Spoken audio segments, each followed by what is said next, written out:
கண்டுபிடிச்சிடலாம். So slope கண்டுபிடிக்கிற formula வந்துட்டு y2 minus y1 by x2 minus x1.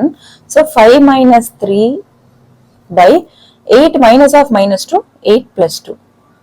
5 minus 3 வந்துட்டு 2 divided by 8 plus 2 வந்துட்டு 10. So strike out பண்ணீங்கன்னா 1 by 5.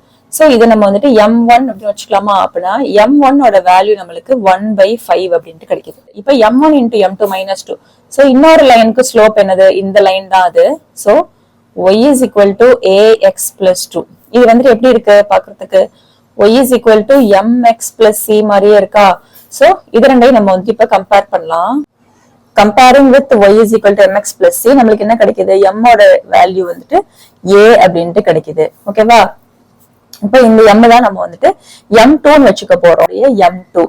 சோ ரெண்டுமே வந்துட்டு பெர்பெண்டிகுலர்னு சொல்லிட்டாங்க. So m1 into m2 is equal to -1. பெர்பெண்டிகுலர்னு கொடுத்துட்டாங்களா? அது வந்துட்டு given. அவங்களே சொல்லிட்டாங்க அது பெர்பெண்டிகுலர் அப்படின்னு சொல்லிட்டு.